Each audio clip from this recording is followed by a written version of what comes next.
Hello everyone, and welcome back to another episode of our bizarre and unusual world. In today's episode, I'm going to be covering the Salem witch trials.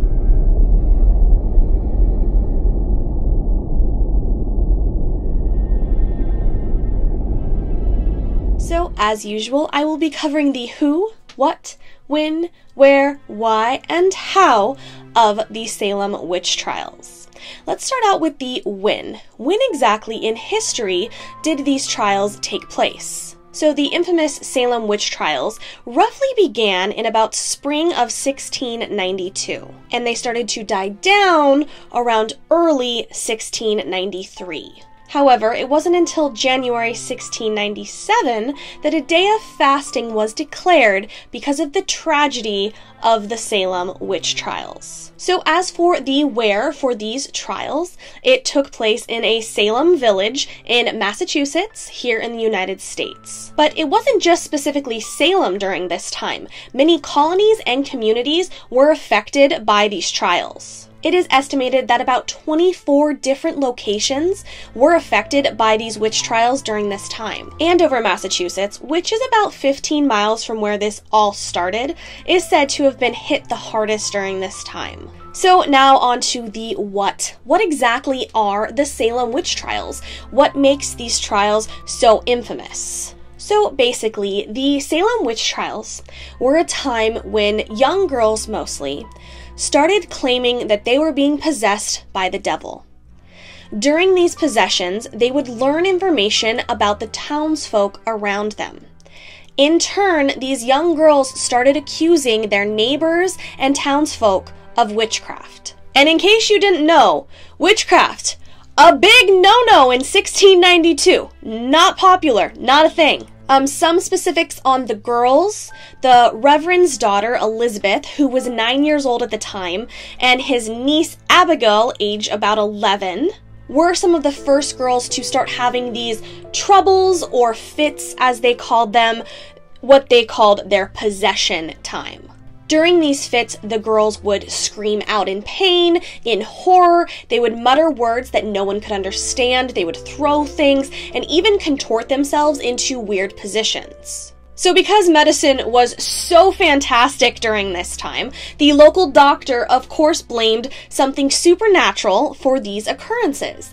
And it wasn't long before more girls within the town were having these troubles or these fits. As the fits continued, this was when the girls really started to accuse people around them, basically afflicting this upon them. They were blaming people throughout the town, saying that they were witches and that they were making this happen to them, that the fits were their fault. Believing in the supernatural or the devil's power or even human witches that would serve the devil was really widely spread across Europe. So when it came to New England, these were very believed and talked about subjects. So when the girls started making these claims against different people throughout the town, everyone believed them. They thought that this was the devil's work and that these people must be witches. Now on to the who. Who exactly did this affect during this time? Now, of course, it affected pretty much everyone in these towns because people were terrified. It was causing a panic. But it mostly affected the falsely accused people. So more than 200 people were accused of witchcraft, practicing witchcraft, or essentially wishing ill on others during this time. These people were said to be using the devil's magic to afflict pain on the girls and anyone that was having these troubles, these fits. 20 of those accused people were executed for their crimes. So the first convicted witch during this time was Bridget Bishop, and she was hung that June on what would come to be known as Gallows Hill in Salem's town. Following her, 5 more people were hanged in that July, another 5 in August, and then 8 more in September. One man was even pressed to death with stones on his chest when he refused to enter a plea. He essentially refused to admit that he was a witch because, chances are he wasn't. These people were innocent. They were falsely accused. And so he refused to admit it, and he was pressed to death with stones on his chest. And yes, contrary to popular belief, most of these witches were hanged. They were not burned at the stake. That is a misconception of the Salem witch trials. Another kind of false fact about the Salem witch trials that a lot of people believe is that only women were accused of being witches. That's not really the case. Of course, women were accused, but men as well, and even children were accused of practicing witchcraft during this time. So as I said, some of these people refused to admit that they were a witch. They didn't want to admit to a lie, basically, while others just admitted they were practicing witchcraft, most likely to get a better deal or to save themselves from this situation. So in turn, they gave the false confession. Sadly, these people often would accuse others in town as basically a way of part of their false confession to say, it's not me, but it's them, to save themselves. It was a very negative time. And as time went on, the list of the accused witches was so long, it was hard to keep track of who had been accused of witchcraft and who hadn't. So during this time, Jonathan Crowan and John Hawthorne were very much in charge of the questioning around these cases. And of course, the decision on who was guilty and who was not. Another 7 of the accused people did die in jail. They weren't technically executed, so they don't get looped into that execution number, but they did die in jail waiting to be processed if they were a witch or not. So into September 1692, the fear around these witch trials really started to die down, and in turn, people started to go against these accusations. They didn't think it was right what was being done to these people. I think they started to realize that it was being exaggerated and that it wasn't possible that this whole towns, 24 different locations of people were all witches. And as the people turned against the accusations, it really did come to a close at the beginning of the new year in 1693. So, I mean, when you look back at it, it didn't last that long when you compare it to history, but it left such a harsh mark in the history books. Judges and other people in charge admitted their guilt and their wrong decisions and choices during this time, and ended up being rather open with the error in their ways. The Massachusetts General Court did later on annul all of the guilty verdicts for the accused witches, but by that time, the damage had been done. Anger and bitterness spread throughout all of these locations, all of Salem, and there was really nothing they could do to fix the legacy of the Salem witch trials at that point. It would just not be simply forgotten with an annul in a court. So in 1702, the courts did declare that these trials were unlawful, like, yeah, no shit. And then in 1711, they passed a bill that basically gave the accused witches, or the victims of this story, their good names back, allowing them some rights again, and even offering some payment to some of the accused family members. Oddly enough, it took until 1957, over 250 years later, for the state of Massachusetts to officially and formally apologize for what had took place in 1692, the Salem witch trials. Leading us to the how. How exactly are these events remembered today? Many people continue to be very fascinated by these stories, by this historical event. Artists, professors, doctors, and so on. A lot of people are very fascinated by this time period.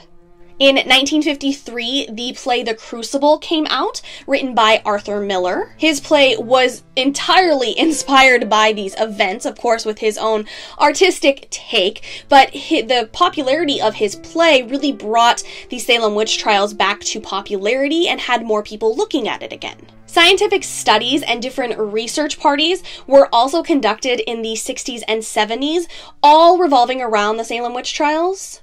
And then in our modern society, a lot of people don't know the true facts about what happened in Salem during this time. You have a lot of misconceptions. As I mentioned, a lot of people believe that the witches were burned at the stake, and that's not the case.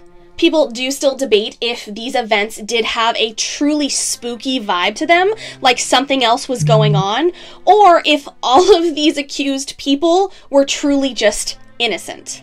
In 1992, to mark the 200th anniversary of these witch trials, a memorial was set up in Salem. You can also still visit and view different court documents from that time at local museums, which is kind of crazy. But as I said, it is a very interesting topic for a lot of people. I think I myself would check out some of those museums if I was ever in Salem, Massachusetts. So moving on to the why. Why did this happen? There are, of course, a lot of theories regarding the trials as to why this took place. And that's truly all they are. They're theories and speculation, because no one can know for sure why exactly these girls started having their fits. Why exactly they started accusing these people throughout the town of practicing witchcraft or working with the devil. Tensions in the colonies is one of the more simpler explanations that people say. You know, the trials were fueled by not trusting your neighbor, not being comfortable in the new surroundings, suspicions of the people around them, fearing outsiders. All of those type of things molded together created this fear and, of course, discomfort, which led them to a mass panic. So a really popular theory was published in 1976 by Linda Caparel. Now, in her work, she suggested that people started to lose their minds, go crazy, and all of these events were triggered by a fungus. This disease is found in rye, wheat, and other grasses. So her explanation is basically these people were eating bad bread, and in turn it was driving them insane, making them go a little cuckoo and start accusing everyone of witchcraft. So toxologists today do claim that eating this specific fungus in contaminated food would cause, spasms, vomiting, delusions, and hallucinations. So that would tie into what was wrong with the girls. They ate this bad bread, started hallucinating, having all these problems, and that's when they started to accuse people of being a witch. However, other researchers deny this theory. It would be very simple or very easy to just have the answer that it was the rye, it was the bread, and that is why this happened. And some of the symptoms are correct for some of the things that these people were experiencing. But because it was only a select group of girls that were doing these accusations, people wonder why more people weren't affected. Why were these girls' families not experiencing these symptoms? Why did more people not die because of this? Or why did their health not falter further if they continued to eat this bread? Essentially, why were more people not hallucinating? So that's really the question with this theory is, were the girls just truly sick from this special fungus? Or, would more of the town needed to be affected by this if that was the case? If the rye was truly contaminated, more people would have been having these symptoms. In The Crucible, the play inspired by these events, these accusations come out of jealousy and hate. And, this is just a play, this is something Arthur Miller wrote, but you kind of have to wonder if maybe that was the case. Did, a story or trying to get back at someone or someone's horrible jealousy start to accuse people to get them in trouble, and then it just grew and grew and grew, and suddenly everyone was practicing witchcraft in Salem. So what do you guys think of the Salem witch trials? It's pretty messed up situation no matter what angle or what theory you look at. I personally really love the idea of the bread being bad because it's just an interesting concept. But at the same time, I see why people don't agree with this theory because I feel like more of the town would have been affected if that was the case. But it's an interesting theory. I sometimes find these girls' actions to be very interesting. Sometimes it seemed as if they were completely in control of themselves when they were making these accusations. Other times they were sick, but I just wonder if there was more to the story. And I am a fan of The Crucible, so I kind of wonder if there was, let's get back at certain people in town, and then the whole witchcraft story blew up. But I don't know. I wasn't there. I would love to hear what you guys think happened during this time.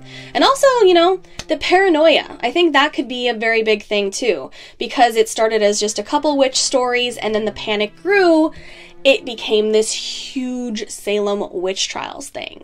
As always, thank you so much for watching another episode.